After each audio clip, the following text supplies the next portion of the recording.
Hey, everybody, I am Kevin Iole. UFC 277 is on tap on Saturday in Dallas, Texas at the American Airlines Center. Joining me right now, as always, to talk about the fights is Dana White. Dana, I want to start. There was a little bit of news last week that I want to ask you about.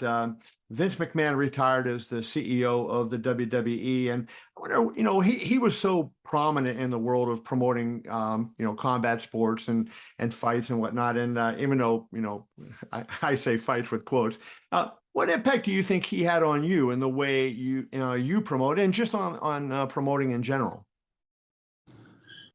Yeah, I mean, he's an absolute legend, man. What the guy accomplished as an entrepreneur, as a promoter, um, and the longevity that he had with his business, and he'd been through it all. I mean, all the bad things that can happen to you in your business, he'd been through it all. Yeah, Vince and I have had a very unique, interesting relationship over the years. Nobody's stuck the hatchet in my back more times than that guy has. But like I always say about the guy, he's a killer. And I like killers.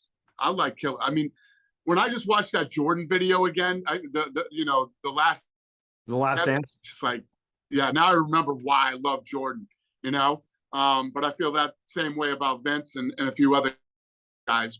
What he's done is incredible, and I wish him nothing but the best. Any impact on you in terms of when you were starting the UFC and trying to get into this? Did you look at what he did, and is there anything you took from what he did and were able to bring to what you do? Well, I think if you look at our old style entrances and things like that, they had a little bit of a WWE to them, but it didn't work. I ended up taking it out. God damn, it didn't work. So I ended up taking it out. The production of the UFC was always a work in progress and still is. Right. But yeah, I took some things from boxing that I thought were great, and some things that I hated, and I took some things from the WWE that I liked and that I hated. I took some things from the NFL. Every sport. You grow up watching things, Right. and And you brought it all in. 100%. Interesting. You have UFC 277. Not often in pay-per-views you have women headlining. This week you have women headlining. Julianna Peña upset Amanda Nunes in one of the biggest upsets in UFC history. She called her shot, though. She said she was going to do it, and she did. And you have a bantamweight, or excuse me, a flyweight interim title fight between Brandon Moreno and Kai Kara Francisco. And I want to read you. I talked to Julianna the other day, and she gave me, Dana, I know sometimes some of these quotes you really like, and I want to read you this quote she gave me. I was talking to her about the second round when she was going head to head with Amanda, and they were, remember, in the center of the ring, and they were throwing those shots. And I said, I kept expecting at every point for you to go down because Amanda Nunes is the GOAT, and she has that great power, and she's hitting you on the chin. And this is what she said: your mentality, your brain, your positive self-talk, your mental state is so important in fighting. They say that it's more mental than it is physical, and I absolutely agree. You have to know you're the best. You have to know that you're going to win. You can't be deterred by these negative demons that are trying to eat your brain every single night when the lights go out. You have to have the mental fortitude to beat that and to just be strong-minded and have that mental fortitude to go through anything. And here's the winning part: fight through that adversity and know I'm going to literally die in there if that's what I have to do, and I'm willing to do that. If you're willing to do that, then you will be successful. What does that say to you about Julianna Peña? And hearing that, does it surprise you? No, it does not surprise me.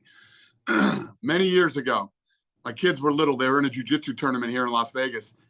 Julianna Peña walked across this gym, walked up to me, put her hand out and said, "Hey, I'm Julianna Peña. I'm going to be your next world champion." And I was like, "Okay, nice to meet you, whatever." Then she came on The Ultimate Fighter. She won The Ultimate Fighter. And, she's always believed in herself, manifested this position that she's in now. And Saturday is such a I'm so excited for that fight because, first of all, I know what Amanda Nunes is capable of. Is she going to show up on Saturday night? That girl that, that I know. And the other thing is Julianna Peña absolutely positively knows. She doesn't believe. She knows that she's going to win on Saturday night. So if you get two of those, forces, this fight should be unbelievable.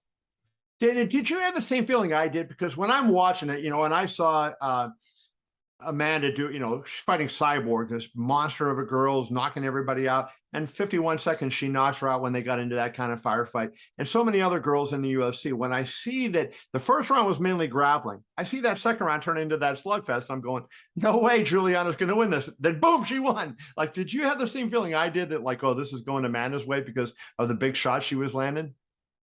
Yeah, I mean, but either way, Amanda Nunes is the GOAT. Kevin, she's knocked out 13 women in her career. Yeah. You know what I mean? And she's submitted as many people as Julianna has knocked out. Right. So I mean, just common sense says to you, they're going to get into a firefight here, and Julianna's going to get clipped eventually, right? But no, it was just. I mean, that's why. That was one of those moments at the fight when you looked around the arena, the whole arena, you could have heard a pin drop. And, like, everybody just staring at each other like, holy shit. And, that's what makes Saturday so exciting. So if Julianna can beat her again, it'll get rid of all the doubters and the naysayers and everybody saying, oh, whatever. And then Julianna is on her way to start her own legacy. I mean, it took Alexander Volkanovski 3 fights with Holloway for people to finally say, okay, Alex won the fight. He did it. The co-main event, I think, I love Brandon Moreno and what he's doing. And Kai Kara France, I talked to him yesterday about City Kickboxing and what they're doing down there. They already have 2 world champions. He's bidding to become the third. It's been crazy what that gym is producing. But before we get into the fight itself, let's start with this. Figueiredo is the champion in that division. Do you know, is the plan for him to fight the winner, or what's going on with him? No clue. Going to get through Saturday and then we'll. Okay. But I have matchmaking today too, right after this call with you. Okay, so maybe I should have stuck in for that meeting. Yeah, or did this interview after. See, I wasn't the one to schedule the time, but okay. That's why I love Lene. Always on point. They fought at UFC 245, and that was a terrific fight last time. But I think both guys have improved dramatically since then. Moreno went on to become the champion, and he could have defended that title last time in Anaheim at UFC 270. And Kai Kara France, coming off a knockout of Cody Garbrandt, a really impressive win against Askarov. What do you make of this fight? And are you as excited for this one as you say you are for the main event? Yeah. Well, the main event is so different. So, you got this huge underdog who beat the GOAT. I mean, it's hard for any fight on this card, and there's tons of great fights, to have what the main event has. Right. That's why it's a main event. But yes, Brandon Moreno is a stud. I mean, the Davison Figueiredo fight is another fight where you could say those guys could fight every weekend and people would want to see it. Yeah. And yes, Kai Kara France, is on a run. It's the fight that needs to happen right now. Moreno versus Kai Kara France is the fight that needs to happen. It should be action-packed, and we'll see how it plays out. Are you seeing any, obviously in boxing, the Hispanic fan base is a huge part of the boxing demographic. Are you seeing any rise in your Hispanic demographic, given the success of some of your Hispanic fighters, in particular, Brandon? Absolutely, Brandon. When we do, signings and shit, like, nobody has the turnout that Brandon Moreno has. Really? Nobody. Yeah. I mean, if you had Conor McGregor doing signings or whatever, but other than everybody else, Brandon Moreno is without a doubt and you always hope that, I can get a Mexican kid for the Mexican fan base or whatever. Everybody loves Brandon Moreno, right? Not just the Mexicans. Yeah, that's what I talked to him about yesterday. I said, you're a star because you don't have just the Mexican fan base, but you have across all demographics. 100%. So, and there's another fight on the card that I'm really intrigued by, and the odds to me are like way out of whack. And I wanted to get your thought on it. Anthony Smith is plus 375 against Ankalaev, who is minus 500 at BetMGM. Thoughts on that fight, and does it surprise you that Ankalaev, especially coming off his last fight where, wasn't so dominant, that he is that big of a favorite against a guy like Anthony? Yeah, that's fascinating. That's fascinating because if there's anything Anthony Smith is, it's durable, man. That guy's durable, hangs in there, and is an absolute threat to anybody. I mean, the guy's ranked at anybody who's ranked in the top 5 is very dangerous. Right. Yeah, there's no doubt. And when I look at that, that division, I think Anthony Smith has improved maybe more than anybody. When he fought John Jones, hey, he had a great fight, but to me, it looked like he learned what it took to be a champion in that fight against John Jones, even though he lost, and he's now at a different level. I mean, yeah, he lost to Glover, but I think he's Anthony Smith really, to me, is a dangerous guy. Great point. And you have to take experience. You have to factor that in. This guy's fought everybody. Who hasn't he fought? Yeah, no doubt about it. That's going to be a fun fight. I know you have matchmaking at 1, but you had a chance last week to have matchmaking. And what did you decide about Prohaska when you heard that Prohaska wanted to do the rematch with Glover? I assume you like that, and is that something that you plan to do, or do either the winner of this fight have a chance at that? Yeah, no, we obviously like the rematch, and I have such respect for somebody like Yuri who comes out of a war like that with a guy like Glover, and then says, "Yeah, I actually want the rematch." I should. I don't like it. I love that. Yeah. I love that in a fighter. So we'll see what we end up doing, but yes, I love it. It's crazy because you always hear the loser say, "Hey, I want the rematch." Not too often. 100%. The winner wants the rematch, especially in a dog fight like that. Yeah, I mean, he was 30 seconds away from losing the fight, and then he becomes the champion. Amazing. There's a fight I talked to you about last week, Nate Diaz versus. He was 30 seconds away from losing the fight like 10 times. Yeah, I know. Nate Diaz and Chimaev going to fight UFC 279. I talked to you about it last week, and I told you I love the fight. I was glad that you finally got a fight for Diaz. But I saw two, one prominent former fighter of yours and a current fighter, Leon Edwards. They criticized you guys for the matchmaking, and I want to get your take on it. Leon Edwards said he's done so much for the company, meaning Nate Diaz, and I wish they would have given him a veteran a nice fight to bow out on, to give him an up-and-coming guy that's had 4 or 5 fights in the UFC and a wrestler as well. I think they fucked up. They should have given him a better fight. Are you surprised to hear people saying that? Dan Hardy made it basically the same quote last week. Who did? Dan Hardy. Yeah, I love when fighters or other people or anybody else give us advice on this incredibly successful business that we've built. It cracks me up. So I'm looking at Francis Ngannou, Khamzat Chimaev, and a couple other ones that were not good either. I'm going to take Khamzat. I can tell you this, Leon Edwards, Dan Hardy, and anybody else out there yapping has never dealt with the Diaz brothers, okay? It's a very unique experience. Takes a very long time. And, we got through it, and here we are. It's a very popular fight that people are going to want to see, that people like, and everybody's getting what they want. Dan Hardy and Leon Edwards don't have to watch it. They can go to the movies that night. There's 2 ways of looking at Khamzat. Khamzat had blown through everybody. What was he, 125-1 in terms of significant strikes in his first 4 fights before he fought Gilbert Burns. But imagine this. Dan Hardy, Leon Edwards. You got millions of fight fans all over the world. I give fights that people want to see. Right. I come out and say, you know what? Nate Diaz's last fight. We're going to give him this guy that we think is a really easy fight for Nate Diaz. Let him bow out. Come on, you two. Come on. Wake up, boys. That's not how it works. And do you think Nate Diaz wants to go out like that? You think Nate Diaz wants to go out? Nate wanted to fight Francis Ngannou. Exactly. I mean, come on. That's why you guys better stick to fighting and stay out of promoting. The one thing, I guess, Dana, the one thing that you should add, maybe you didn't add in your defense, but I'll throw it in here. I talked to... but I don't even have to defend myself. This is the fight that Nate Diaz wanted. Right. I was going to say that. Zach Rosenfield said to me last week, he said, and I interviewed him when we went through all these different permutations, and he said, the one thing I want to make sure that is known in this story is that this isn't a fight that was offered to us. This is a fight we asked for. So they also asked for Francis Ngannou. So you did him a favor. They also asked for Kamaru Usman. It's just like, you know what I mean? So interesting.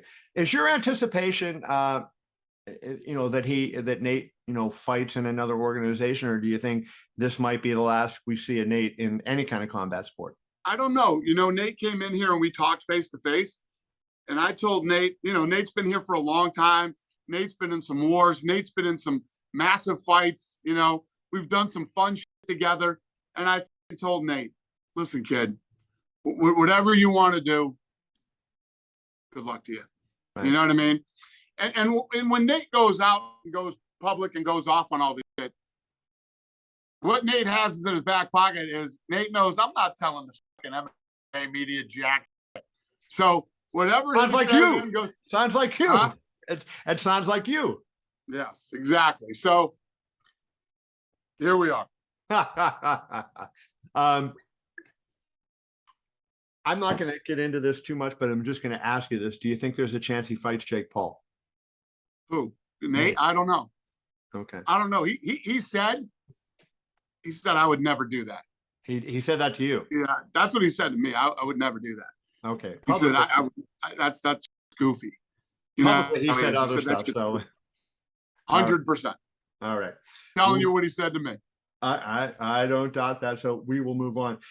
You got Dana White Contender Series starting tonight. Obviously, it's a fun thing. I want to ask you about next week's one, though, because I next week you have a guy on there that has a chance to be a huge star. I want to ask you about Bo Nickel. I don't know. I don't know who's on. Oh, Bo Nickel's fighting next week. Do you know Bo at all? I don't know who's on. I know who he is, but I don't know going in who's on the card. I don't look at it. I don't study anybody. I don't know what team they come from, what camp they're with. I don't do any of that. So I can't ask you about Bo Nickel? Tonight at 5 o'clock, I'm walking in there, clean slate. It doesn't matter what you've done in the past or what your fucking camp you came out of. Right here, right now at 5 o'clock at the Apex is going to determine whether you get into the UFC or not. There you go. A couple other things to ask you about then. Sean O'Malley is going to fight Peter Yan. That is a loaded card in Abu Dhabi, UFC 280, October 22nd. Fun. Amazing card. I mean, you're really stacking that thing up. I was a little surprised to see the matchup. O'Malley's 13th. Yan is first. Had that, a little just controversy with Pedro Munoz. That fight did not play out. I gave the first round of that fight to Munoz. Obviously, O'Malley was winning the second round. What was the, in your matchmaking meeting, what was the, the thought process in terms of given obviously it's going to be a slugfest, right? Given that fight to O'Malley. Yeah, well, O'Malley's ready. O'Malley wants to take a big jump, and he's ready for the, for the fight. So we started going through this thing. We started looking who's fighting, who's hurt, who's this, who's that. And it was actually Sean said, I want to do O'Malley versus Peter Yan. What? He's fucking 13. He's no. Everybody was giving their opinion, and we went back and forth. And finally I said, fuck it, we'll do it. Yeah. And O'Malley really wanted the fight. And Yan was like, fuck yeah, let's do it. So, and it'll be fun. That card is really going to be a wild card. So that one card is so badass. Yeah, no, it's Bilal Muhammad and Sean Brady's going to be an amazing fight. You got the main event, of course, is going to be Dariush and Gamrot.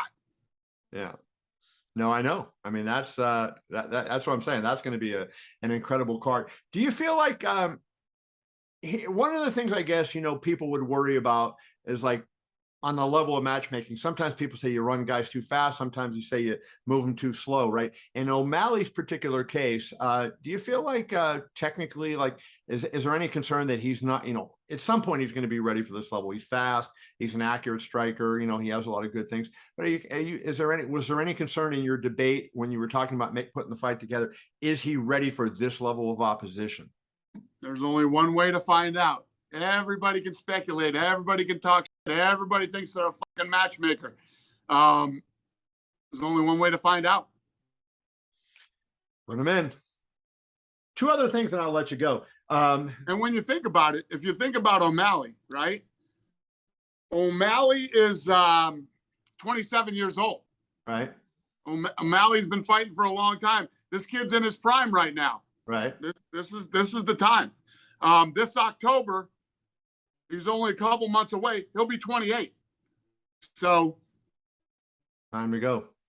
Who's saying he's not ready? I mean, we're going to find out. I'm not saying he's not. I mean, No, I'm saying. Yeah. I'm not saying you did. I'm saying these other people. Find out. Yeah. You know? Interesting.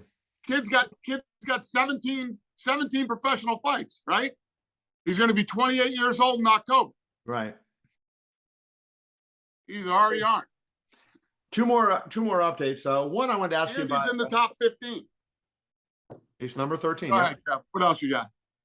Two other ones. The last two main events obviously were disappointing in terms of they didn't play out as natural finishes. Brian Ortega injured his shoulder against Yair Rodriguez. Tom Aspinall last week blew out his knee. So I wonder, medically, do you have any updates on either Brian or Tom, what their prognosis is, when we might see them back?